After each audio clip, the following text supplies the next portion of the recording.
Welcome to Honoring Black History. I'm Ken Body.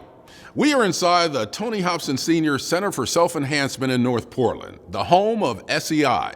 The 45-year-old organization is dedicated to serving black children and families to help them reach their full potential. As CEO Trent Aldrich explains, the organization has grown from a summer basketball camp to year-round programming for students, community support, and affordable housing. Our reach is vast in terms of our ability to support a kid, the family, and the community. That's during the school day, that's after school, that's in the summer, during Christmas break. Whenever school is out, SEI is in. My job in that role is to build a meaningful relationship with you, build some trust, and then figure out the barriers that you face so that you can thrive. And so we try to remove barriers, we try to provide opportunities, try to provide exposure that gives a person an opportunity to realize their full self. And all of that started for our organization in '81 as a basketball camp for young boys. And the goal of it at the time was to develop life skills that would be transferable not only on the basketball court, but into life in general. And so because SEI has been providing this critical service for 45 years, we knew that affordable housing had become a tremendous need. We provide short-term rental assistance, eviction prevention. We realized that people were being displaced, but also struggling to just make rent, stay, food on the table. And a student can't thrive in the classroom if they're worried about heat at home or a meal being available. And then kind of our last really big project right now is this kind of collective impact work. We found that over the years, we've been doing this so long that we've been competing with other community partners for scarce resource. And so we have an opportunity through a partnership with 1803 Fund to actually be a grantor ourselves. And so with the resources we're granting out, we're not going to take the scarcity approach, we're going to take a collective impact approach. The 1803 Fund and Albina Vision Trust are working together to return 94 acres in Portland's Albina neighborhood to its historical roots. It is the nation's most ambitious project to reclaim a gentrified community.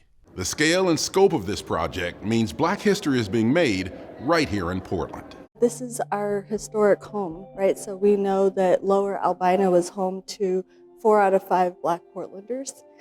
We know that this is also the place where we experienced $1 billion in stolen wealth in just 3 generations. It's important to us that we reclaim Lower Albina as our home, and that this is a place where Black folks have the choice to live here. Winter Johannes is a former government policy advisor, now executive director of Albina Vision Trust. Rukiah Adams, a high-level finance executive, is CEO of the 1803 Fund. Together, returning Black Portlanders to the historic Albina neighborhood in North and Northeast Portland is a mission and a calling. It's been generations of movement, and now we have said we're the first generation of African Americans to say, we're not moving, we're not running, this place belongs to us. Albina Vision Trust is reclaiming by acquiring and developing 94 acres in Portland's traditional Black community, a community scattered by urban renewal and gentrification. The recently completed Albina One Apartments near the Rose Quarter is the first of many big projects on the drawing board. It was built by Colas Construction, one of the only Black-owned general contractors in Oregon. I met with Johannes and Adams in the lobby of Albina One.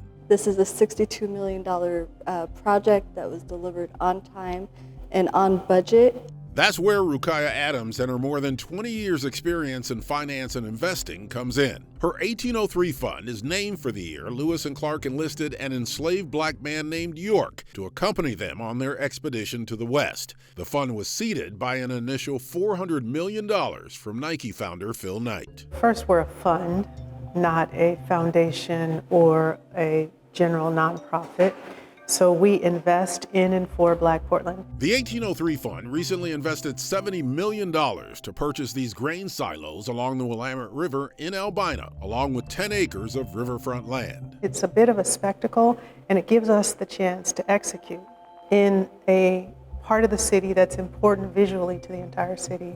The plan is to create homes, businesses, and recreational opportunities, including a park, along and close to the river. We want to create an entire community so that there's affordable living, not just affordable housing for our community. Albina Vision Trust is also supporting the new Center for Black Excellence in Albina to improve educational outcomes for young Black students, and negotiating to buy the Portland Public Schools headquarters property right next to Albina One. Together, the 1803 Fund and Albina Vision Trust are controlling, leveraging, and investing hundreds of millions of dollars for Portland's Black community. At this moment, we're the largest investors in Portland, full stop. It is an unprecedented expression of Black power in one of the whitest big cities in America on an unprecedented scale. Johanna says Albina Vision Trust alone is the largest restorative development effort in the nation. We talk about how growing up as Black children in this city sometimes means loving a place that doesn't love you back. What I'm most proud of in this work is that we are now building a city that will reflect not only love but power to the Black children who call this home. Well, it's not just a geographic or business imperative that we are pursuing here. It's a shift in the narrative and how we think about ourselves here. We can be a very small group of people and achieve great things. SEI is also investing in housing the Black community in Portland. As Anthony Deloney explains, SEI has nearly 200 affordable housing units, with even more on the way.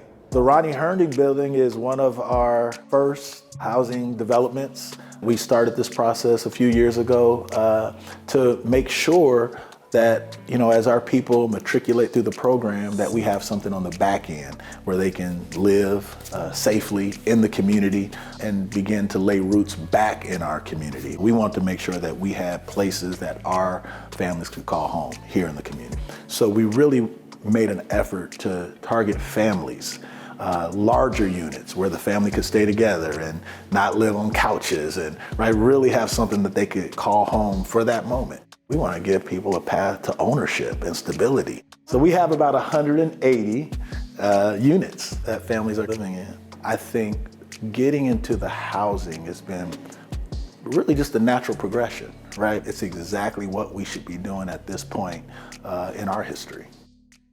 Being in this space for 2 years has felt like home for me, and I'm not from Portland at all.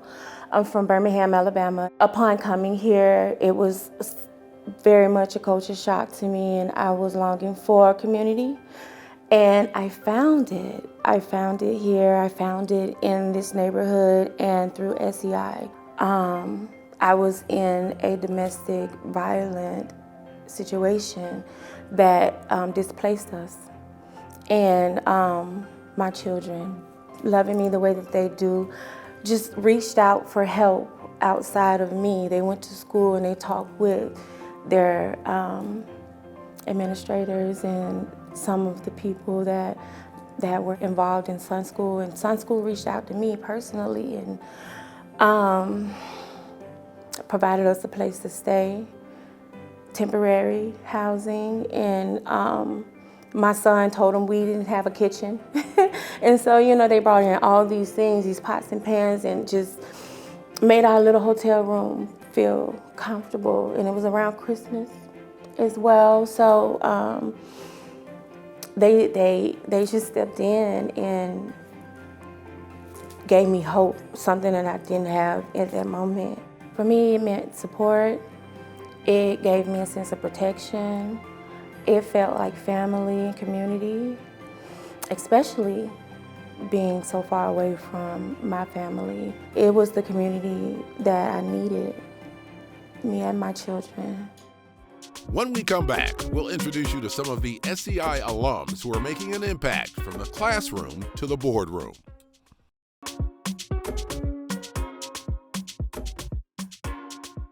Over the decades, thousands of children have walked through these doors. Thanks to the program, they've walked out as influential leaders in Portland and around the world. Tens of thousands of people have come through our programs, and they sit in every type of seat, not only in the city of Portland, but nationally and in the world, in terms of everyone from CEOs, doctors, lawyers, nurses, engineers. Lots of them are in big, important companies here locally. We have, I think, 3 senior vice presidents at Nike are alum. And the 1803 Fund is one of our close partners. Their CEO is an alum. We have alum that play in the NBA, even principals in the schools that we serve. Oregon's 2025 Teacher of the Year, Brian Butcher, is an alum. And so we feel such a great deal of pride in the folks that come through and their willingness to come back and represent us at a high level. And it's just a constant reinforcement that this thing works, that it has made a difference in a profound way. I went to a school where people were pretty serious about their fashion. When it comes to sneakers, LaToya Kamara Manley knows her stuff. Your shoe game was a reflection of who you were. The 43-year-old represents a different type of shoe exec. We're really interested in bringing women's sneakers to the forefront. I remember being a younger woman who didn't have sneakers that were made for us. We were wearing kids' shoes, or we were just buying smaller men's shoes. It's a passion that started at Portland's Benson High School and grew at Oregon State, where LaToya focused on business management. I always wanted to make impact for women in sneakers. Then she worked her way up at Adidas for 7 years, then a few at Converse, and the Oregon native is proud to now work for Nike. So I was extremely excited to join the women's team. Developing the first Jordans to specifically target women. So I thought there was a market for it, and I'm like, there's gotta be lots of people like me. For LaToya, the Jordans and sneakers in general speak to a larger culture of sports and community. I do take it really seriously and a responsibility to be in the community, to mentor, and to just give back to those who may have interest or may not even know that it's a possibility. It's that sense of community that has guided her career and her life. Sometimes you just don't know that you can do it because you haven't met someone like yourself that's doing it. So I would always just kind of recommend honing in on what your authentic self is or who your authentic self is, and not being afraid to speak up.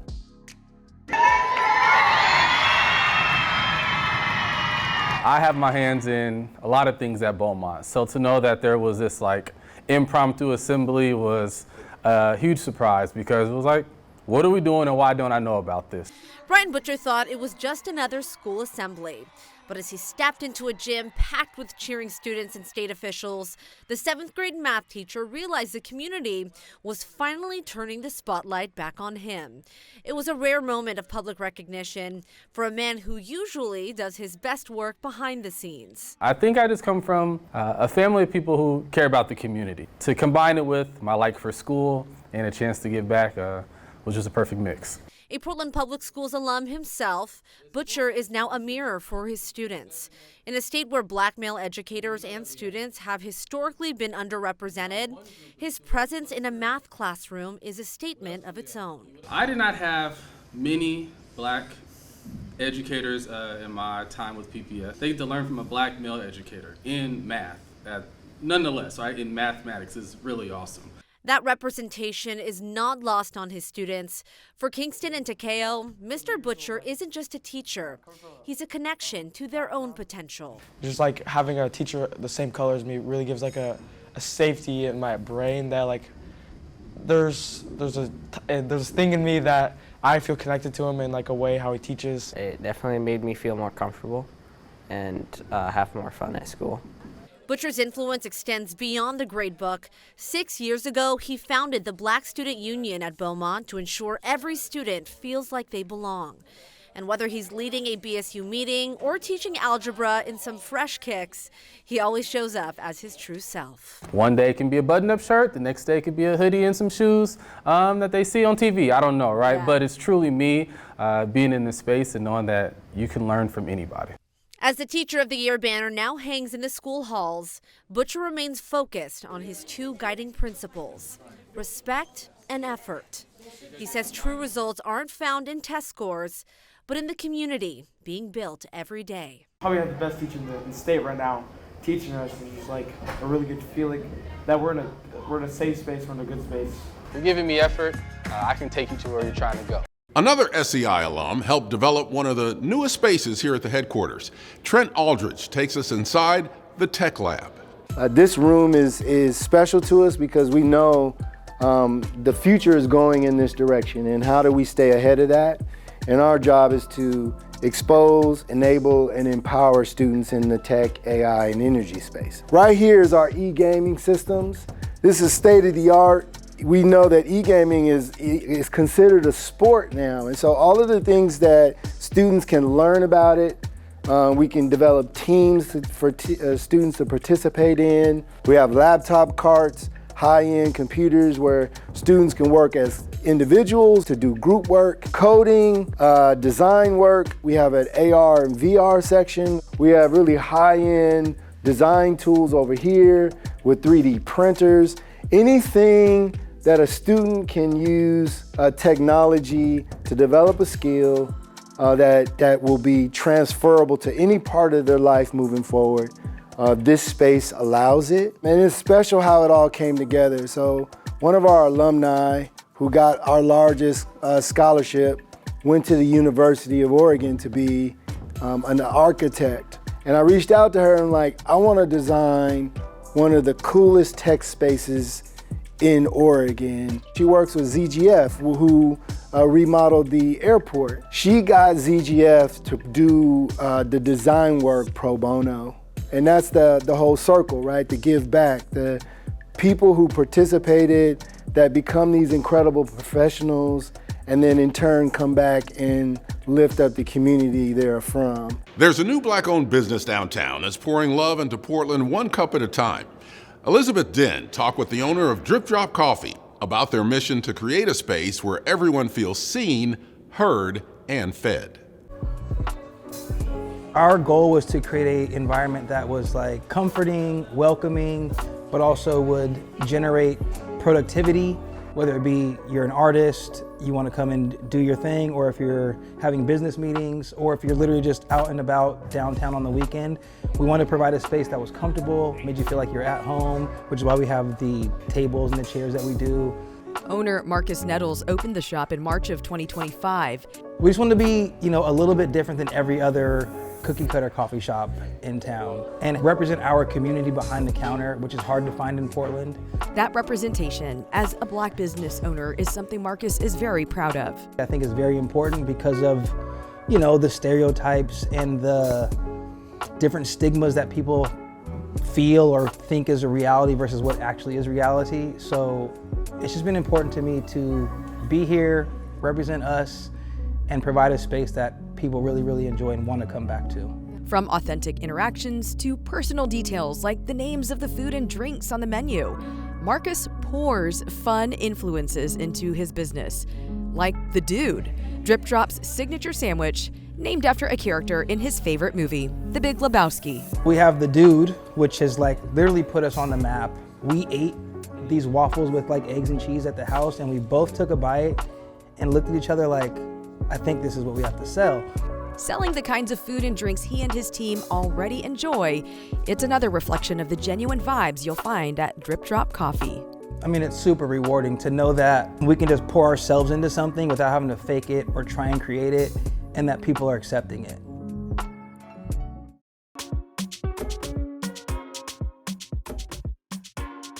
Here at SEI, the youth are exposed to endless opportunities from tech to dance and everything in between. Anthony Deloney takes us through the building for an inside look at what SEI has to offer. This is my favorite space. This is our auditorium. We've had talent shows, mini concerts, plays, but this is where we do Gym Talk every single day. Gym Talk is the first 15 to 30 minutes of the program where whatever school you go to, for the next couple hours, you're SEI. It really is about unity, going through our standards, dealing with any issues that are happening in the city that may affect our students. And sometimes it's just figuring out are kids ready to learn. And so we use it as a time to check in and get ready to have an amazing day. Here we are in the makerspace. It's one of our newest rooms. We've really shifted towards a lot of hands-on projects. So in this space, for instance, we have a t-shirt press. We've designed and made prom dresses. We've actually designed and made the outfits that you've seen on our SCI Elite dance team. Talk about life has options, right? You can be the dancer, but you can also be the one that builds the costumes for the dancer. This is our dance studio. We've had jazz dance, we've had ballet. Currently, our in-home dance squad, SCI Elite, performs. They've opened up for Ice Cube. They've danced at the Rose Parade, at the rodeo. So they're really gaining a lot of notoriety. This is our digital lab. Here, we've had our students map this whole place out. We do our podcast here. If you've ever seen us online hosting shows, this is where it all goes down. So this is another one of my favorite spots. It's the music studio where students can write, record, produce. This room in this class is a message that exists throughout all of our programs. Everybody can't be the artist, right? But you can be the producer, you can be the engineer, you can be the lawyer, you can be the rep. There's so many different angles to win, and I'll keep saying it because life has options. And that's our job, is to keep being the bridge from over here to success. He's affectionately known as the mayor of Northeast Portland, and he just celebrated a milestone. Paul Knowles Sr. turned 95 years old recently. For decades, he's been one of the enduring faces of Portland's black community. You won't find many 95-year-olds with the energy and style of Portland's Paul Knowles Sr. I came to Portland in 1963 and I fell in love. And I'm still in love with Portland, you know. And Portland loves him back. Albina Music Trust throwing him a big 95th birthday party along with the Portland Trailblazers. Thank you for everything you've done for the Albina community and the city of Portland. Originally from Arkansas, Paul Knowles owned businesses around Williams Avenue starting in the 1960s, the heart of black Portland nightlife, including the Cotton Club and Geneva's, named after his wife, who passed in 2014. I just have to say, my wife Geneva, you know, if it hadn't been for her, you know, I wouldn't be here because she was right there in my corner the whole time, you know.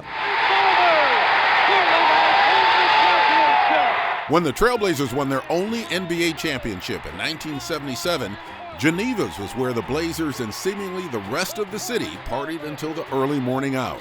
That's Sammy Davis Jr., my wife Geneva, and that used to be me right there. Knowles' Wall of Fame adorned a wall of the barbershop and salon that also bore Geneva's name. It was a landmark on Martin Luther King Jr. Boulevard for decades, a gathering place for community. Knowles closed it in 2020 because of COVID. The little kids can't hug me. The ladies come in, they can't hug me. I can't hug them. It just makes a very easy decision, really. It really was. A historical marker on Northeast Alberta Street acknowledges Paul and Geneva Knowles' contribution to Portland's black cultural life in the heart of what was a predominantly black neighborhood. Paul Knowles' contributions extended well beyond Albina. He led the fundraising effort for The Dream, the statue of Martin Luther King Jr. at the Oregon Convention Center on MLK Boulevard. Dr. King visited Highland School to do a speech while he was in town, and the kids were so inspired, they asked the teachers, why can't we build a statue of Dr. King, you know, and why can't we change the name of our school to Dr. King? So the project started. The Dream was dedicated in 1998. Highland School is now King Elementary School. At 95, not only is Paul Knowles not taking no jive, he's a major figure in Portland's black history. The birthday party brought a sold-out crowd that included relatives from across the country, including his granddaughters, Casimira and Olivia. Thank you for teaching me the meaning of life and what it means about to love yourself, love your family, and the importance of staying happy. Happy 95th to the mayor of Northeast Portland. So when I tell everybody, if you live in Northeast Portland, I'm your mayor because you didn't vote me in and you can't vote me out. The lasting impact that Paul Knowles has had on the community is at the heart of SCI's mission. Our organization has never shied away from the fact that we're here to be of service to the black community in Portland. And we feel like because we've been able to serve our community in this place, we've been able to cause this ripple that improved the spaces around us.